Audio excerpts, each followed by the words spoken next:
Bonjour à toutes et à tous. Ce podcast aborde Les Chemins de la liberté, qui est un roman en 3 volumes de Jean-Paul Sartre, dont les 2 premiers sont parus en 1945, L'âge de raison, Le sursis, La mort dans l'âme. Un 4e volume devait suivre, La dernière chance, mais il est demeuré inachevé. Les Chemins de la liberté constituent la dernière œuvre romanesque de Sartre. Les Chemins de la liberté présentent des personnages torturés par leurs choix, leurs principes et leur exigence et soif d'indépendance exhaustive. Les Chemins de la liberté a été conçu par Sartre alors qu'il était mobilisé, puis prisonnier dans un stalag, pendant que de son côté, Simone de Beauvoir écrivait L'invité. Les 2 philosophes se communiquaient l'avancée de leur manuscrit. Sartre se préoccupe de la question de la liberté, en plaçant son héros dans un dilemme: se marier pour légitimer l'enfant dont sa compagne se trouve enceinte, ou conserver sa liberté pour réaliser le destin qu'il s'est promis.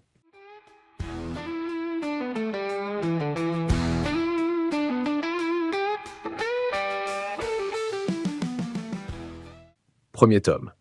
Mathieu est professeur de philosophie. Son amie, Marcel, est enceinte. Un accident. Chacun s'active à trouver des solutions pour un avortement à un prix raisonnable et dans de relativement bonnes conditions. Sarah, qui a de l'expérience, se propose comme intermédiaire. En fait, en plus des raisons théoriques qui portent Mathieu à refuser l'engagement du mariage, il est lassé de Marcel. En outre, il est attiré par Ivitch, la sœur de l'un de ses anciens élèves, Boris. Après maintes tergiversations, Mathieu finit par voler de l'argent à Lola, la maîtresse de Boris. Daniel, un ami homosexuel de Marcel, comprenant qu'elle a envie de garder l'enfant, se propose de l'épouser. Mathieu se prend à les envier. Eux au moins se sont engagés, ont décidé d'un acte devant lequel ils ne peuvent reculer. Lui, il n'avait jamais pu se prendre complètement à un amour, à un plaisir, il n'avait jamais été vraiment malheureux. Il lui semblait toujours qu'il était ailleurs, qu'il n'était pas encore né tout à fait. Il a l'âge de raison. Et pourtant, il se sent incapable de commettre un acte. Moi, tout ce que je le fais pour rien. On dirait qu'on me vole les suites de mes actes. Tout se passe comme si je pouvais toujours reprendre mes coups. Je ne sais pas ce que je donnerais pour faire un acte irrémédiable.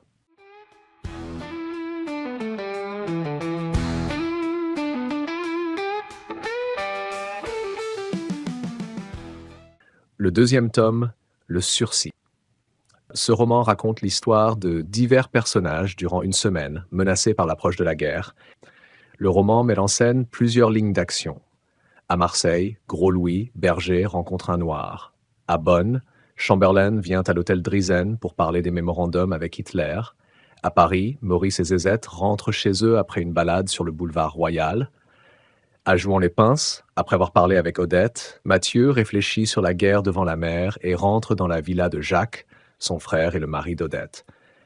À Berck, Charles, invalide, vient de savoir qu'il sera transporté à quelque endroit à cause de la guerre qui approche et demande à son infirmière de le masturber, laquelle accepte.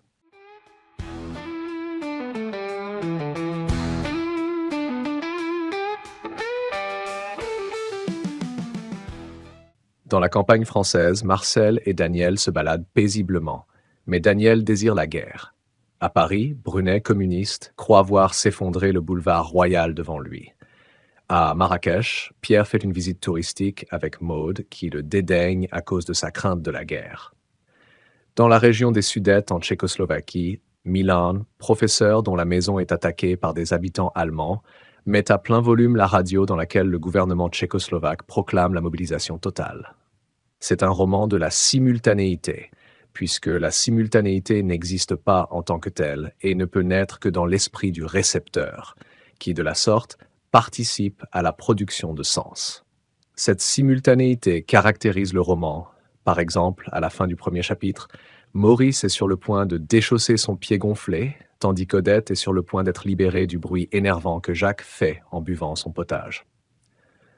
Dans ce roman, la technique du montage est utilisée de façon très marquante.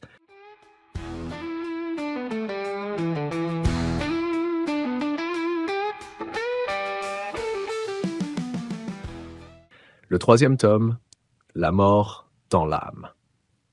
Ce 3e roman des Chemins de la liberté met en scène la chute de la France et les angoisses d'un groupe de Français dont l'apathie de l'après-guerre cède la place à une prise de conscience de la dignité individuelle et à l'importance de la résistance à l'occupation allemande, mais aussi à la destinée en général, et à la nécessité d'une solidarité avec les opprimés. Les chemins de la liberté est une fiction en charge de la réflexion de la place de l'homme dans le monde. En effet, la fiction chez Sartre construit un monde qui est une imitation du monde où l'on vit, mais aussi un reflet du monde de l'esprit de son auteur. Dans ce roman de la guerre, Sartre expose un processus de compréhension allant de l'homme lucide, seul, à la liberté du groupe qui implique une conception sociopolitique. Ce roman s'engage ainsi complètement dans son époque et fictionnalise les éléments historiques, comme Gérald Gingembre l'interprète. Plus l'histoire est vécue, éprouvée, pensée comme une nature, l'homme est par essence historique et une valeur, l'homme se réalise en et par elle, plus elle devient une référence obligée et plus le roman met en scène la destinée historique des individus et des groupes, pour le meilleur et pour le pire. Le roman est donc lié à une société qui cherche à se comprendre et il se fait moyen de savoir.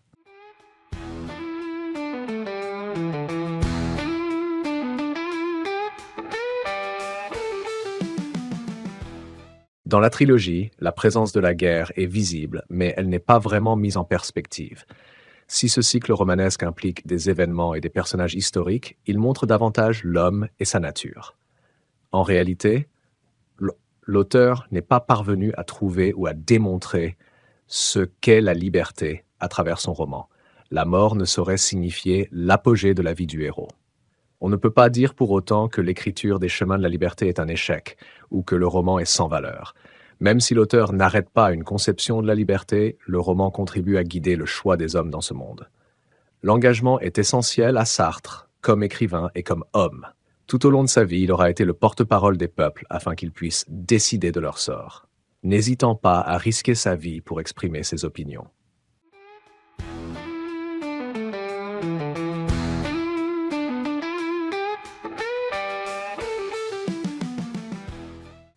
Si l'on suit les dires de Simone de Beauvoir, l'existentialisme semble la doctrine la plus normale et la plus morale du monde.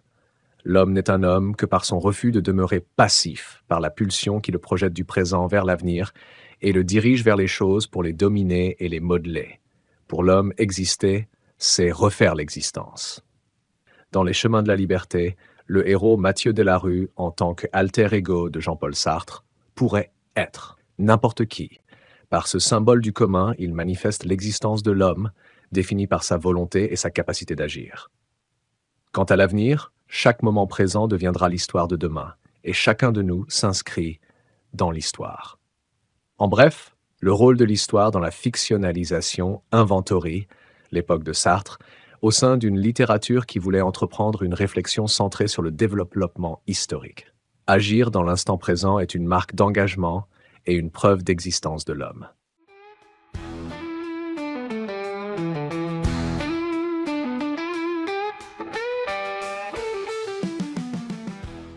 Si les gens nous reprochent nos œuvres romanesques dans lesquelles nous décrivons des êtres veuls, faibles, lâches et quelquefois même franchement mauvais, ce n'est pas uniquement parce que ces êtres sont veuls, faibles, lâches ou mauvais.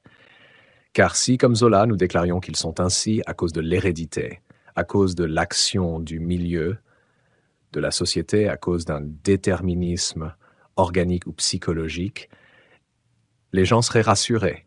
Ils diraient « Voilà, nous sommes comme ça, personne ne peut rien y faire ». Mais l'existentialiste, lorsqu'il décrit un lâche, dit que ce lâche est responsable de sa lâcheté. Il n'est pas comme ça parce qu'il a un cœur, un poumon ou un cerveau lâche. Il n'est pas comme ça à partir d'une organisation physiologique, mais il est comme ça parce qu'il s'est construit comme lâche par ses actes. Il n'y a pas de tempérament lâche. Il y a des tempéraments qui sont nerveux. Il y a du sang pauvre, comme disent les bonnes gens, ou des tempéraments riches. Mais l'homme qui a un sang pauvre n'est pas lâche pour autant. Car ce qui fait la lâcheté, c'est l'acte de renoncer ou de céder. Un tempérament, ce n'est pas un acte. Le lâche est défini à partir de l'acte qu'il a fait. Ce que les gens sentent obscurément et qui leur fait horreur, c'est que le lâche que nous présentons est coupable d'être lâche.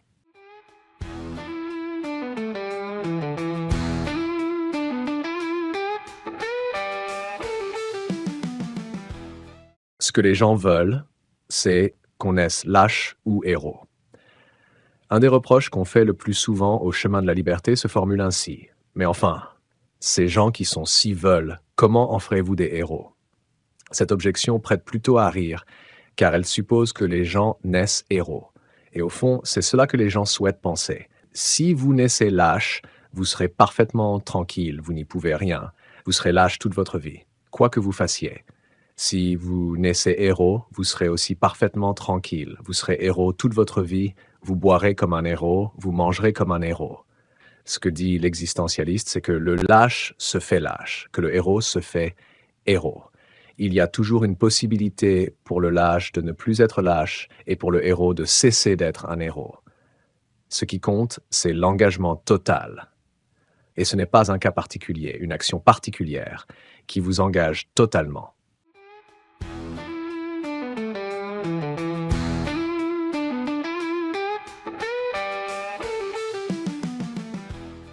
Le développement philosophique est un axe très influent de l'histoire, et il y joue un premier rôle dans les chemins de la liberté. À la fin du roman, la liberté est politiquement condamnée. Politique et histoire se trouvent en effet liées dans le roman philosophique et engagé de Sartre. Cette trilogie ne peut donc être regardée uniquement comme une fiction. Elle n'est pas seulement une imitation romanesque du monde réel, elle est aussi une réflexion sur l'avenir de la société, toujours en formation. Le héros, un homme de la praxis, pousse le lecteur à se réveiller par son appel à la recherche et à l'insistance. La situation du héros et le fond historique du roman deviennent les conditions fictionnelles nécessaires pour répondre au but que l'écriture s'est donné.